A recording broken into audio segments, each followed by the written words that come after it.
சிஎஸ்கேயோட current captain Ruturaj Gaikwad shots விளையாடும்போது commentators என்ன சொல்லியிருக்காங்கன்னு கவனிச்சிருக்கீங்க கைஸ். என்னமா இது ஒரு பர்ஃபெக்ட் ஷாட். அந்த ஸ்டான்ஸை பார்த்தீங்களா, அந்த ஷார்ட் ஆடும்போது அவருக்கு ஹெட்டே ஆடலை.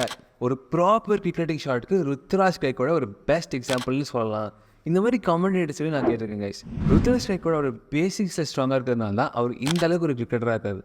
ப்ளஸ் சிஎஸ்கே மாதிரி டீமுக்கு கேப்டனாகவும் இருக்கார்.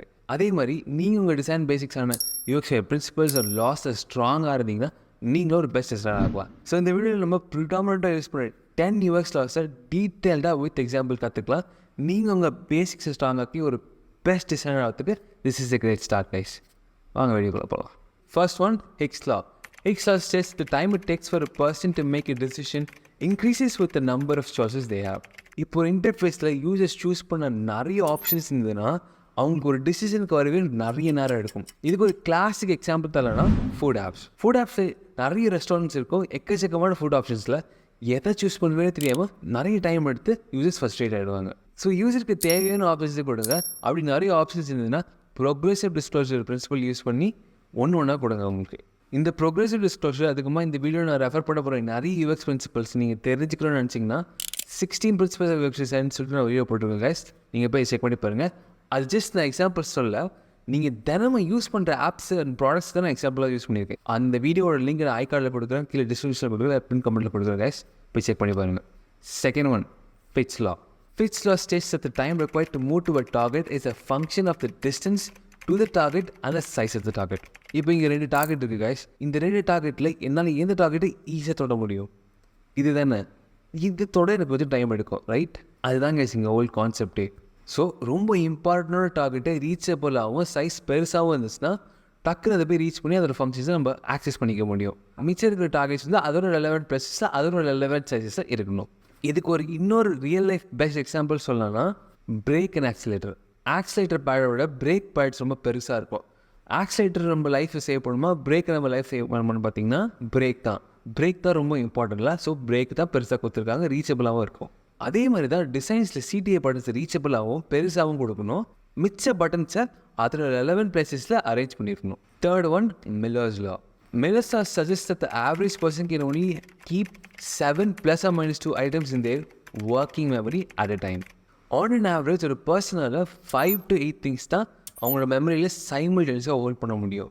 ஃபார் எக்ஸாம்பிள், ஒரு வெப்சைட்டில் மெனு இருக்கும்ல, அதில் 7க்கும் மேலே ஆப்ஷன்ஸ் இருந்ததுன்னா யூசர்ஸ் நேவிகேட் பண்ண ரொம்ப கஷ்டப்படுவாங்க. ஸோ நீங்கள் டிசைன் பண்ண இன்டர்ஃபேஸஸில் கான்டென்ட்ஸை டைஜஸ்டபிள் சன்ஸாக கொடுங்க. ஸோ யூசர்ஸ்க்கு அதை டைஜஸ்ட் பண்ணி நேவிகேட் பண்ணுறதுக்கோ இல்லை அதை கன்சியூம் பண்ணுறதுக்கோ ஈஸியாக இருக்கும். Fourth one, Parkinson's law of triviality. This law highlights a tendency for people to spend disproportionate amount of time on trivial matters while neglecting more critical issues. People அவங்களுக்கு ஃபெமிலியரான டாபிக்ஸை solve பண்ண ரொம்ப கம்ஃபர்டபுளாக ஃபீல் பண்ணுவாங்க rather than solving or tackling complex issues.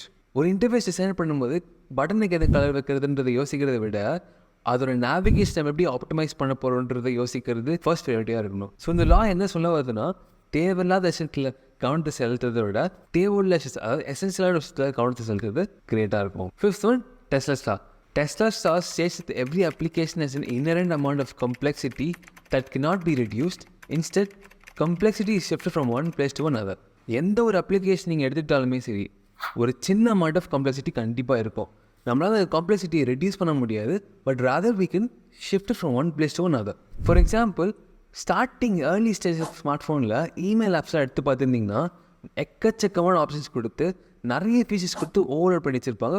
யூசர்ஸால் அதை கண்டுபிடிச்சி use பண்ணுறதுக்கு ரொம்ப ஃப்ரஸ்ட்ரேட்டாக இருந்தது. அதை பொறுத்துக்கிட்டு டிசைனர்ஸும் டெவலப்பர்ஸும் என்ன பண்ண ஆரம்பித்தாங்கன்னா, தேவையில்லாத ஃபீச்சர்ஸையும் ஆப்ஷன்ஸையும் ரிமூவ் பண்ணிட்டு கடல் ஃபீச்சர்ஸ் சிம்பிளாக கொடுக்க ஆரம்பிச்சாங்க இன்டர்ஃபேஸஸ். இப்போ கரெக்டாக இருக்கிற இமெயில் ஆப்ஸ் எப்படி இவால்வ் ஆயிருக்குன்னு பாருங்கள். ஏஐ யூஸ் பண்ணி ப்ரிடிக்டிவ் டைப்பிங், ஆட்டோமேட்டிக் கேட்டகரைசேஷன் இதெல்லாம் யூஸ் பண்ணி யூசரோட இமெயிலை மேனேஜ் பண்ண ரொம்ப ஈஸியாக இருக்குது. யூசர்ஸ் ஒவ்வொரு டீட்டெயிலாக பார்க்க தேவையில்ல. அப்போ இந்த கம்ப்ளெக்சிட்டியில் எங்கே போச்சுன்னு உங்களுக்கு ஒரு டவுட் வரும். இந்த கம்ப்ளெக்சிட்டியில் அந்த ஆப்பே எடுத்துக்கிச்சு. அண்ட் அந்த கம்ப்ளெக்சிட்டிக்கு யார் ரெஸ்பான்சிபிள் பார்த்தீங்கன்னா அந்த ஆப்போட ஓனர்ஸ், அவங்க தான் ரெஸ்பான்சிபிள் இருக்குது. அப்படி யூசர்ஸ்க்கு அட்வான்ஸ் ஃபீச்சர்ஸ் தேவைப்பட்டாலும் அவங்க ஓவர்வெல்வ் ஆகாத மாதிரி சிம்பிளான தேவையான ஆப்ஷன்ஸை கொடுத்து அந்த இன்டர்ஃபேஸை சிம்பிளாக வச்சுக்கணும். இதுதான் Tesler's law. Sixth one, Zigarnik Effect. The Zigarnik Effect is a psychological principle that suggests people remember uncompleted or interrupted tasks better. Users வந்து முடித்த டாஸ்க்கை விட முடிக்காத டாஸ்க்கு நல்லா ரிமெம்பர் பண்ணுவாங்க. ஃபார் எக்ஸாம்பிள் இந்த டு டூ ஆப்பில் டாஸ்க் மேனேஜ் ஆப்லலாம் அந்த progress பார் இருக்கும்ல, அந்த ப்ரோக்ரஸ் பார் வந்து யூசர்ஸ் எந்த அளவுக்கு ஒரு டாஸ்க்கை கம்ப்ளீட் பண்ணியிருக்காங்கன்னு காமிக்கும். ஒருவேளை யூசர்ஸ் முடிக்காமல் போயிட்டாங்கன்னா இந்த அன்ஃபினிஷ் ப்ரோக்ரஸ் பார் ஒரு விதமான டென்ஷனையும் காக்னிட்டிவ் டிசனன்ஸையும் கொடுக்கும் யூசர்ஸ்க்கு. அதனாலேயே யூசர்ஸ் வந்து அந்த இன்கம்ப்ளீட்டான டாஸ்க்கை கம்ப்ளீட் பண்ணிடுவாங்க. யூசர்ஸ் நேச்சுரலி அவங்க முடிக்காத டாஸ்க்கை ஞாபகம் வச்சு முடிப்பாங்க. அவங்களோட இந்த டெண்டன்சி நம்ம என்கேஜிங் எக்ஸ்பீரியன்ஸ் கிரியேட் பண்ண யூஸ் பண்ணிக்கலாம். 7th one, peak and rule. The peak and rule states that the people judge experiences based on how they felt at the peak and at the end of the experience rather than the overall average.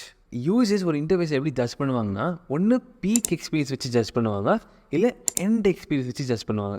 Overall ஒரு experience கிடச்சிருப்பில்ல, அதை வச்சு அவங்க judge பண்ண மாட்டாங்க. இப்போ ஸ்டார்டிங்கில் கொஞ்சம் குளறுபடியாக இருந்துட்டு எண்டிங்கில் நல்லா இருந்துச்சுன்னா ஓகே எண்டிங் நல்லா இருந்துச்சு, ஸோ அது ஓவரால் ஆப் நல்லா இருக்குது அப்படி தான் அவங்க நினைப்பாங்க. ஃபார் எக்ஸாம்பிள் ஒரு மெடிடேஷன் ஆப்போட ஆன்போர்டிங் ப்ராசஸ் எடுத்துக்கோங்களேன்.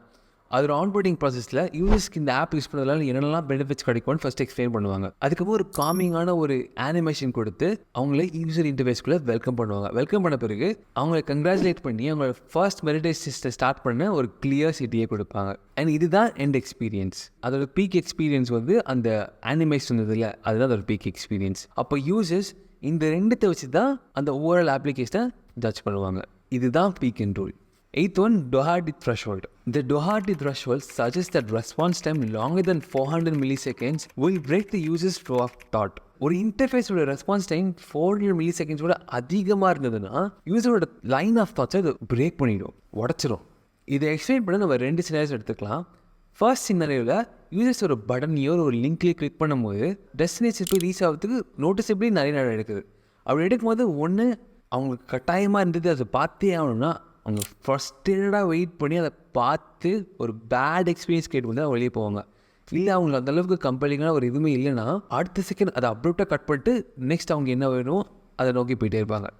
செகண்ட் சினாரியோ, யூசர் இந்த பட்டனையோ லிங்க்கையோ கிளிக் பண்ண அடுத்த செகண்ட் அந்த பேஜ் வந்து அடுத்த செகண்ட் அவங்க என்ன ஃபில் பண்ணணுமோ அதை ஃபில் பண்ணி என்ன பார்க்கணும் அதை பார்த்து டக்குன்னு மூவ் பண்ணி போனோம்னா அவங்களுக்கு டிஸ்ஓரியன்டாக இருக்கும். இவங்க என்னடா பண்ணப்போ முடிச்சோமா, இது கம்ப்ளீட் ஆச்சா இல்லையா அப்படின்னு டிஸ்ஓரியண்டாக இருப்பாங்க. ஸோ டிசைனர்ஸ் நம்ம தான் ஸ்லோ ரெஸ்பான்ஸ் டைமுக்கும் ஃபாஸ்ட் ரெஸ்பான்ஸ் டைமுக்கும் நடுவில் இருக்கிற ஸ்வீட் ஸ்பாட்டை கண்டுபிடிச்சி யூசர்ஸ்க்கு ஏற்ற மாதிரி ப்ராடக்ட்ஸ்க்கு ஏற்ற மாதிரி நம்ம அதை ஆப்டமைஸ் பண்ணலாம். அண்ட் இதுதான் இந்த Doherty Threshold. 9th one, Restroff Effect. The Restroff Effect, also known as the isolation effect, suggests that when multiple similar objects are present, the one that differs from the rest is more likely to be remembered. நிறைய things ஒரே மாதிரி இருக்கிற இடத்துல ஒரு விஷயம் மட்டும் டிஃப்ரெண்ட்டாக இருந்துச்சுன்னா அது யூசர்ஸ் எல்லாம் நல்லா ஞாபகம் வச்சுக்க முடியும். இதுக்கு ஒரு பெஸ்ட் எக்ஸாம்பிள் கொடுக்கலாம்னா இ-காமர்ஸ் வெப்சைட்டில் இருக்கிற ப்ராடக்ட் கார்ட்ஸ். அந்த ப்ராடக்ட் கார்ட்ஸ் இருக்கிற ப்ராடக்ட் வந்து டிஃப்ரெண்ட்டாக தவிர மற்றபடி பார்க்க எல்லாமே சேமாக தான் இருக்கும். ஆனால் என்ன டிஃப்ரெண்ட்டாக இருக்கும்னா இப்போ ஒரு சில ப்ராடக்ட் சேல்ஸில் இருக்கும்போது அது ரெட் கலர்லையோ இல்லை க்ரீன் கலர்லையோ இத்தனை பர்சன்டேஜ் ஆஃபர் இருக்குன்னு ஸ்பெசிஃபை பண்ணுவாங்களே, அப்போ அது வந்து டிஃப்ரெண்ட்டாக தெரியும். ஸோ அந்த ஆஃபர்ஸ் இருக்கிற கார்ட்ஸ் வந்து தனியாக அவங்களால ஞாபகம் வச்சுக்க முடியும் யூசர்ஸால். ஸோ இதுதான் Restroff Effect. இந்த லாவை யூஸ் பண்ணி நம்மளால யூசரோட அட்டென்ஷனை கைட் பண்ண முடியும். 10th one, Jakob's law. Jakob's law states that the users spend most of the time on other sites and prefer your site to work the same way as all the other sites they already know. இப்போ ஒரு user e-commerce website use பண்ணிட்டு இருக்காங்கன்னா வேறு ஒரு e-commerce போகும்போது கூட ப்ரீவியஸாக இருக்கிறது எப்படி ஃபங்க்ஷன் ஆச்சோ அதே மாதிரி தான் இப்போ இருக்கிறதா ஃபங்க்ஷன் ஆகணும்னு நினைப்பாங்க. ஃபங்க்ஷன்னா என்னென்னு பார்த்தீங்கன்னா இருக்க வேண்டிய இடத்துல add to cart button, search bar, menu இதெல்லாமே இருக்கணும். ஆக மொத்தத்தில் என்ன சொல்ல வராங்கன்னா யூசர்ஸ் வந்து ஒவ்வொரு அப்ளிகேஷனுக்கும் ஒவ்வொரு இன்டர்ஃபேஸுக்கும் ஒவ்வொரு மென்டல் மாடல்ஸ் வச்சுருப்பாங்க. அதுக்கேற்ற மாதிரி தான் நம்ம டிசைன் பண்ணணும். மென்டல் மாடல் என்னன்னு தெரியாது உங்களுக்கு. உங்கள் வாட்டர் பாட்டில் நீங்கள் வாட்டர் ஃபில் பண்ணணும்னா இங்கே என்னென்ன ஸ்டெப்ஸ் எடுப்பீங்க? First water bottle gap out பண்ணுவீங்க, வாட்டர் டேப்கிட்ட வைப்பீங்க, அந்த வாட்டர் டேப்பை ஓப்பன் பண்ணுவீங்க, பாட்டில் ஃபில்லாக இருக்கும், அந்த டேப் ஓப்பனில் இருக்கும், அதுக்கப்புறமா பாட்டில் ஃபில் பண்ணி டேப்பை க்ளோஸ் பண்ணிட்டு பாட்டில் கேப் க்ளோஸ் பண்ணிடுவீங்க. இந்த ப்ராசஸ் தான் மென்டல் மாடல். யூசர்ஸ் தண்ணி பிடிக்குன்னா இந்த மென்டல் மாடல் தான் யோசித்து அதை செய்வாங்க. இப்போ இந்த மென்டல் மாடலில் ஏதாச்சும் ஒன்று குறுக்கிடுச்சுன்னா, அதாவது டேப்போட மெக்கானிசம் டிஃப்ரெண்ட்டாக இருந்துச்சு, இல்லை பாட்டிலோட ஓப்பனிங் வந்து கொஞ்சம் ரொம்ப சின்னதாக இருந்ததுன்னா அங்கே யூசர் ஃப்ரஸ்ட்ரேட் ஆவாங்க. ஸோ இந்த ஃப்ரஸ்ட்ரேஷன் இல்லாமல் ஒரு சீம்லெஸ் எக்ஸ்பீரியன்ஸ் கொடுக்கணும்னா யூசர் எந்த மென்டல் மாடலில் ஒரு ஃபங்க்ஷனாக நினச்சிருக்காங்களோ அதே மென்டல் மாடலில் நம்மளும் டிசைன் பண்ண ஒரு இன்டர்ஃபேஸை.